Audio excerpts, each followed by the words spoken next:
Welcome back class to our next lecture of physics. तो last lecture में क्योंकि हमने चैप्टर 7 ख़त्म कर लिया है, अब इस लेक्चर में हम इसकी एक्सरसाइज के कुछ क्वेश्चंस और कुछ न्यूमेरिकल प्रॉब्लम्स डिस्कस करेंगे जो कि आपके those are the part of your smart syllabus. तो आज हम पहले इसके क्वेश्चन डिस्कस कर लेते हैं। मैंने निशान लगा लिए हैं जो जो क्वेश्चंस आपके स्मार्ट सिलेबस में शामिल हैं। उसमें सबसे पहले है question number 7.4 and what it says what is the total distance traveled by an object moving with simple harmonic motion in a time equal to its period if its amplitude is a। Question 7 ये है कि अगर आपके पास कोई object simple harmonic motion perform करता है तो amplitude की टर्म में, अगर सपोज इसका एम्पलीट्यूड है ए, ये मैंने एक सिंपल पेंडुलम बनाया है ऑफ लेंथ एल और इसका एम्पलीट्यूड ये अपनी कोर्स ऑफ मोशन में कहाँ तक जाएगा, यहाँ तक। तो ये इस तरह से मूव करेगा। ये इसका एम्पलीट्यूड दोनों तरफ मैं डिफ़ाइन कर लेती हूँ। ये मेन पोजीशन है ओ और बी प्राइम को मैं इसकी एक्सट्रीम पोजीशंस कह देती हूँ। एम्पलीट्यूड हमें पता है ऐसा डिस्टेंस है जो दोनों तरफ मैक्सिमम होता है और सेम होता है। अब आप क्वेश्चन में ये पूछा गया है कि अगर कोई object simple harmonic motion perform करता है तो अपने पूरे कोर्स ऑफ मोशन में यानी वन वाइब्रेशन में वो कितना distance in the form of amplitude, in terms of amplitude वो कितना डिस्टेंस कवर करेगा। इसके लिए हमें इसका एक वाइब्रेशन देखना पड़ेगा। आप एक वाइब्रेशन हम स्टार्ट कर लेते हैं। Let's start from the B prime. अगर बी प्राइम से हम स्टार्ट करते हैं तो बी प्राइम से ओ तक आते हुए एक ए कवर हो जाएगा, ओ से बी तक आते हुए सेकंड ए, बी से ओ तक आते हुए थर्ड ए और ओ से दोबारा बी प्राइम तक आते हुए एक पूरा, क्योंकि मोशन में एक चक्कर कंप्लीट हो जाएगा या एक ऑक्सीलेशन कंप्लीट हो जाएगी, तो टोटल डिस्टेंस कितना कवर होगा 4a। उसके बाद नेक्स्ट सवाल देखिए। नेक्स्ट सवाल है 7.5 व्हाट हैपन्स। 7.4 हमने कर लिया है। अब आ जाते हैं 7.5 की तरफ।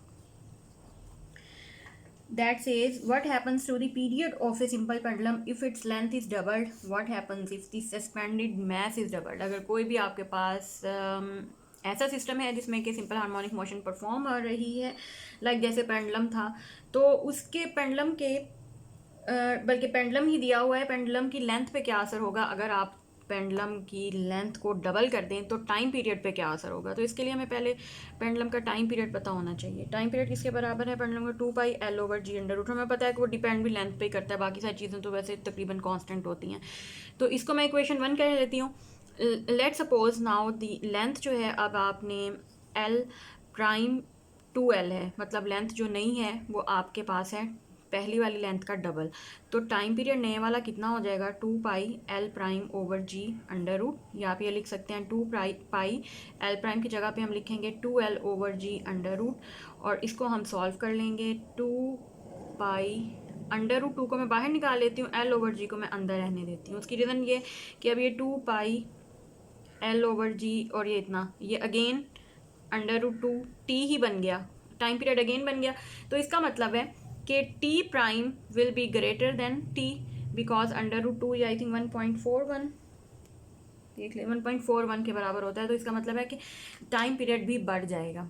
क्या टाइम पे डिपेंड कर, लेंथ पे डिपेंड करता था, लेंथ बढ़ गई है तो टाइम पीरियड भी बढ़ गया। अच्छा, इसका सेकंड पार्ट है कि मैथ पे क्या असर होगा। आप देख लेंगे हमारे पास अगर मैथ को डबल कर दिया जाए तो भी इस फार्मूले पे कोई असर नहीं होगा, टाइम पीरियड सेम ही रहेगा। और उसकी वजह यह है कि time period is independent of the math of the pendulum. ठीक है, आप पूरे फार्मूले में देख लें कहीं पे मैथ आया ही नहीं है, तो मैथ का कोई इफेक्ट भी नहीं पड़ेगा। उसके बाद आ जाते हैं क्वेश्चन नंबर 7.6 पे। That says does the acceleration of a simple harmonic oscillator remain constant during the motion, is the acceleration ever zero, explain. हमसे ये पूछा गया है कि क्या सिंपल हार्मोनिक मोशन में एक्सीलरेशन कांस्टेंट होता है, जिसका सादा सा जवाब है कि नहीं, क्योंकि अभी तक हम ये पढ़ते आए हैं कि A is directly proportional to X. Simple harmonic motion की पहली इंपॉर्टेंट करेक्टरिस्टिक ही यही है कि इसमें एक्सीलरेशन डिस्प्लेसमेंट के डायरेक्टली प्रोपोर्शनल है, और एक नेगेटिव साइन के साथ इस वजह से कि नेगेटिव साइन ये शो करता है कि एक्सीलरेशन की डायरेक्शन हमेशा डायरेक्टली टुवर्ड्स मीन पोजीशन होती है। This is the first characteristics of simple harmonic motion. और यहाँ से मैं ये पता चल गया कि एक्सीलरेशन कांस्टेंट नहीं है। अब क्योंकि सिंपल हार्मोनिक मोशन में हर पॉइंट के ऊपर डिस्प्लेसमेंट तो चेंज हो रहा होता है, तो इसका मतलब है कि एक्सीलरेशन भी हर पॉइंट पे चेंज हो रहा है और कांस्टेंट नहीं है। उसके बाद आ जाए नेक्स्ट सवाल की तरफ, that is 7.7 on that says what is meant by phase angle, does it define angle between maximum displacement and the driving force. Phase angle क्या है? अभी हमने लास्ट लेक्चर में भी पढ़ा था कि theta is equal to omega T. जब भी कोई object simple harmonic motion perform करता है, हम उसको लेते हैं कि वो ऑब्जेक्ट जो है वो प्रोजेक्शन है सर्कुलर मोशन की। सर्कुलर मोशन को हम थीटा डिफाइन भी कर लेते हैं सर्कुलर मोशन में। लाइक अगर ये आपके पास रोटेटिंग रेडियस है ओ पी, तो ये कितना, यहाँ पे अगर आपको थीटा की वैल्यू चाहिए तो आफ्टर सम टाइम ये थीटा आपके पास आ जाएगा ओमेगा टी, वेयर ओमेगा क्या है? Angular frequency of the motion होगी, टी टाइम इंटरवल होगा। और ये थीटा जो फेज एंगल है ये आपको क्या देता है?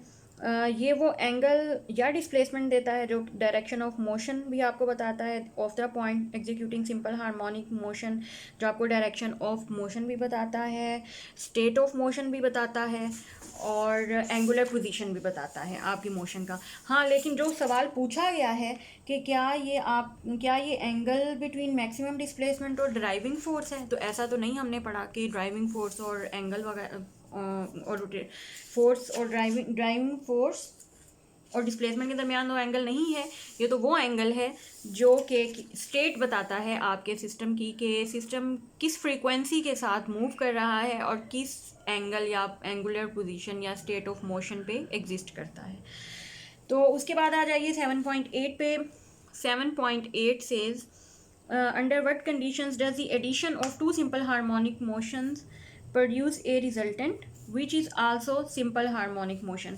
सिंपल हार्मोनिक मोशन को किस कंडीशन के तहत ऐड किया जाए कि आपके पास रिजल्टेंट भी एक सिंपल हार्मोनिक मोशन ही आए। तो कुछ कंडीशंस हैं कि दो सिंपल हार्मोनिक मोशंस अगर आपके पास, दैट मस्ट बी पैरेलल का मतलब है कि वो उनके फेजेस सेम होनी चाहिए, पहली कंडीशन। दूसरी कंडीशन है कि उनकी फ्रीक्वेंसी या टाइम पीरियड वो भी सेम होना चाहिए। जाहिर अगर फ्रीक्वेंसी और टाइम पीरियड चेंज नहीं है तो वो मोशन एक दूसरे में ऐड नहीं हो सकती। तीसरी है these two harmonic motion must have constant phase difference, उनका फेज डिफरेंस भी कांस्टेंट होना चाहिए। ये नहीं है कि आफ्टर सम टाइम उसका फेज डिफरेंस चेंज हो जाए। और इसके लिए अगर हमारे पास फॉर एग्जांपल एक मोशन है x1 a1 sine omega t, दूसरी मोशन है x2 that must be a2 sine omega T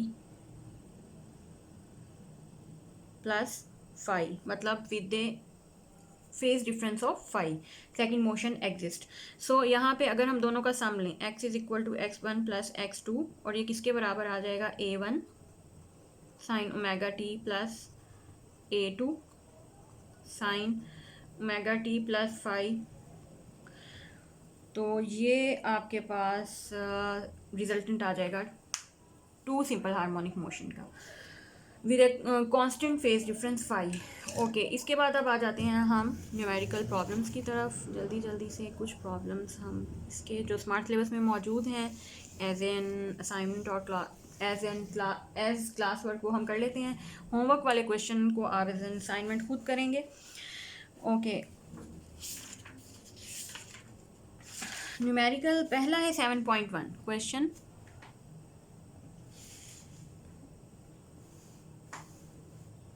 हिल जाता है। क्वेश्चन 7.1 देखें न्यूमेरिकल प्रॉब्लम में, that says A 100 gram body hung on a spring elongates the spring by 4 centimeter. When a certain object is hung on the spring and set vibrating, its period is 0.568 second. What is the mass of the object pulling the spring? mass मालूम करने से पहले हम पहली line में जो data है उसको इस्तेमाल करते हुए k की वैल्यू निकाल सकते हैं। पहली हमें mass दिया गया है 100 ग्राम, इसको मैं किलोग्राम में कन्वर्ट कर लेती हूँ, डिवाइडेड बाय 1000, ये आपके पास आ जाएगा 0.1 किलोग्राम। उसके बाद आ जाता है स्प्रिंग इलोंगेट्स दी स्प्रिंग। इलोंगेट्स दी स्प्रिंग का मतलब है कि एक्सटेंशन आपके पास कितनी आ जाएगी 4 सेंटीमीटर। इसको मीटर में कन्वर्ट कर लें, 4 डिवाइडेड बाई 100 0.04 मीटर।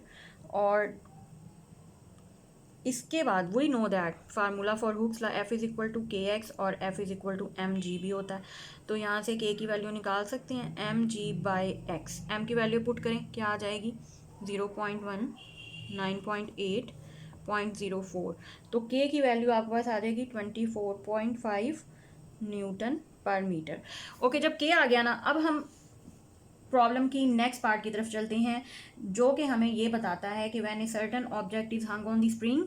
अब इसी स्प्रिंग जिसका के हमने निकाल लिया है पे कोई और ऑब्जेक्ट लटकाया जाएगा एंड सेट इनटू वाइब्रेशन, और उस पर वाइब्रेशन परफॉर्म की जाएंगी, तो उसका पीरियड जो है वो किस पीरियड के साथ ऑक्सीलेट करेगा। टाइम पीरियड आपको दिया गया है 0.568 सेकेंड्स।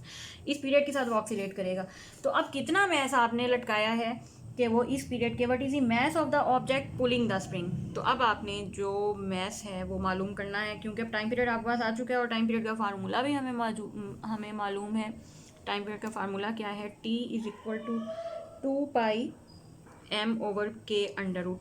अच्छा, अब इसको स्क्वायर कर लेते हैं। T square is equal to 2 का स्क्वायर m ओवर के, क्योंकि हमें m की वैल्यू चाहिए। इस फार्मूला से m की वैल्यू निकाल लेते हैं। m हमारे पास आ जाएगा के टी स्क्वायर डिवाइडेड बाय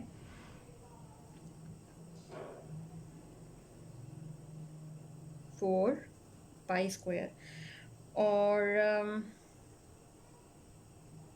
अब इसके अंदर हम सारी वैल्यूज पुट करेंगे। के की क्या वैल्यू ऊपर हमने निकाल के रखी हुई है 24.5। टाइम पीरियड हमें दिया गया है 0.568 second, 4 multiplied by 3.14 whole square. और ये हमारे पास मैस जब हम फाइंड करेंगे तो ये आंसर आ जाएगा, कैलकुलेटर से आप डायरेक्ट फाइंड कर सकते हैं, 0.2 किलोग्राम। और अगर आप ग्राम में कन्वर्ट करना चाहते हैं वो आपकी मर्ज़ी है, वो 200 ग्राम आ जाएगा। ठीक है, ओके, इसको मैं रेस कर देती हूँ। अब नेक्स्ट क्वेश्चन की तरफ चलते हैं। नेक्स्ट है 7.2। एक पूरी वीडियो रिक्वायर होती है एक्सरसाइज के लिए। ओके, 7.2 देखिए। A load of 15 gram elongates a spring by 2 centimetre. अगर किसी स्प्रिंग के साथ 15 ग्राम का लोड या मैस लटकाया जाए तो वो स्प्रिंग को कितना इलोंगेट करता है या कितना लंबा कर देता है बाई 2 सेंटीमीटर। तो ये वही वाली है कि अब लोड आपके पास यहाँ पे कितना है 15 ग्राम और 15 डिवाइडेड बाई 1000 किलोग्राम, 0.015 किलोग्राम ये मैस है। और इलोंगेशन कितनी आई है 2 सेंटीमीटर या 2 डिवाइडेड बाई 100, 0.02 मीटर ये एक्सटेंशन या इलोंगेशन हुई है। अच्छा, next part says if body of mass 294 gram is attach to the spring. अगर उसी स्प्रिंग के साथ एक और मैस में इसको कह देती हूँ, ये एक और मैस हमारे पास आ जाएगा 294 ग्राम, या मैं कह सकती हूँ 9 लगाऊँ 294 डिवाइडेड बाय 1000, तो ये आपके पास आ जाएगा 0.294 kilogram. Set into vibration with an amplitude of 10 centimetre. अब तो जो नया एम्पलीट्यूड आपके पास आ जाएगा वो आपको दिया गया है 10 सेंटीमीटर या 10 डिवाइडेड बाय 100.1 मीटर या 0.10 मीटर भी कह सकते हैं। तो what will be it's spring constant. पहला पॉइंट है कि आपने के मालूम करना है, के, क्योंकि के की वैल्यू हमें पता है according to Hooke's law F is equal to K X और F is equal to M G. ये हमें ऑलरेडी पता है कि एम जी के भी बराबर होती है। यहाँ से हम के की वैल्यू निकाल लेंगे M G divided by X. अब एम की पहले वाली वैल्यू पुट करें 0.015 9.8 डिवाइडेड बाई 0.02 मीटर, तो ये के की वैल्यू मेरे पास आ जाएगी 7.35 Newton per metre. Okay, second part है इसका, हमने क्या मालूम करना है time period. Time period mass spring system का we know that 2 pi m over k under root 2 multiplied by 3.14 multiplied by m जो हमें सेकंड वाला दिया गया है 0.294 डिवाइडेड बाई 7.35 अंडर रूट। इसको सॉल्व कर लेंगे तो हमारे पास आ जाएगा 1.26 सेकेंड। ओके, अच्छा नेक्स्ट स्टेप है कि हमने थर्ड इसका पार्ट है, थर्ड हमने क्या मालूम करना है, जल्दी जल्दी मैक्सिमम स्पीड वी नॉट हमने मालूम करनी है क्या होगी, और वी नॉट मतलब मैक्सिमम वेलोसिटी, इसके लिए हम मैक्सिमम वेलोसिटी का फार्मूला इस्तेमाल करेंगे, that equals to V naught is equal to X naught K over M under root. अब एक्स नॉट हमारे पास मौजूद है 0.10 मीटर, के भी मौजूद है 7.35 और डिवाइडेड बाय एम भी मौजूद है। यहाँ पर जो m हम लेंगे वो लेंगे, मैं आपको भी बताती हूँ, ये है 0.309 अंडर रूट।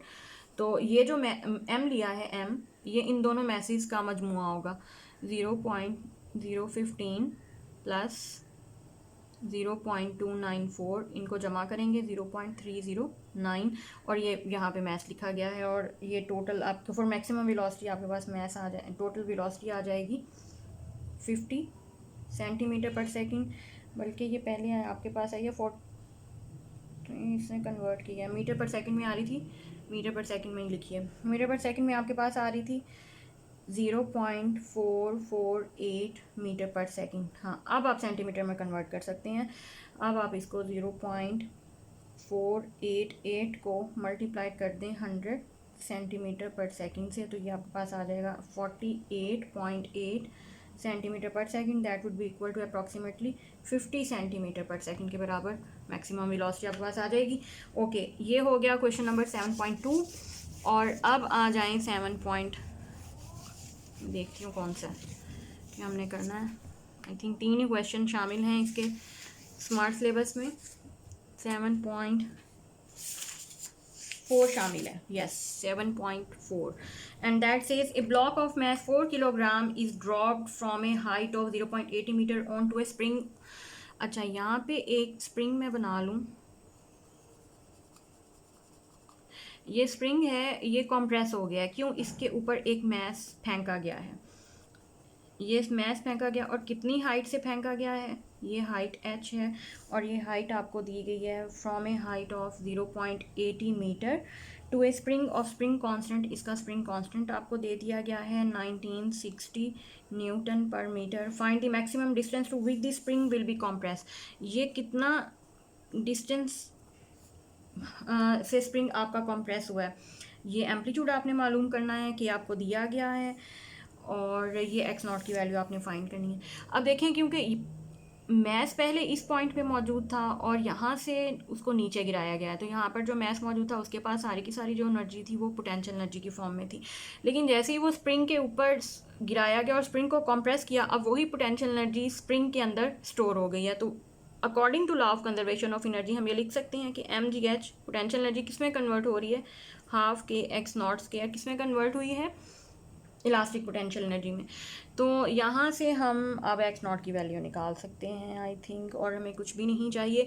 हाँ, इसको इक्वेशन नंबर 1 कर देते हैं और पोटेंशियल एनर्जी पहले कैलकुलेट कर लेते हैं। Potential energy is equal to mgh, यहाँ पे लिख सकते हैं पोटेंशियल एनर्जी। अब m हमें दिया गया है, कितना दिया गया है 4 किलोग्राम, 4 9.8, हाइट दी गई है 0.80, यहाँ से पोटेंशियल एनर्जी की वैल्यू आ जाएगी 31.36 जूल। अब यहाँ पुट करेंगे 31.36 is equal to half K X naught square, तो 2 multiplied by 31.36 divided by K equals to X naught square. अब के भी हटा देंगे और इसकी जगह पे इसकी वैल्यू लिखेंगे 1960, और इसको सॉल्व करेंगे for X naught square 0.032 metre square, या जब आप इसका अंडर रूट लेंगे, स्क्वायर रूट लेंगे, तो वो एक्स नॉट की वैल्यू आपके पास आ जाएगी 0.18 मीटर। और the maximum distance to which the spring will be compress, ये कितना कॉम्प्रेस होगा, कितने डिस्टेंस पे वो कॉम्प्रेस हुआ है, वो 0.18 मीटर है, हमने कैलकुलेट कर लिया। और आई थिंक ये 3 क्वेश्चन ही शामिल है स्मार्ट सिलेबस में। सो आज के लिए हमारा इतना ही काफ़ी है। अगर कोई और क्वेश्चन शामिल नहीं है तो today is a day when we end the chapter 7, and we will start chapter number 8 tomorrow positively. Okay, stay tuned.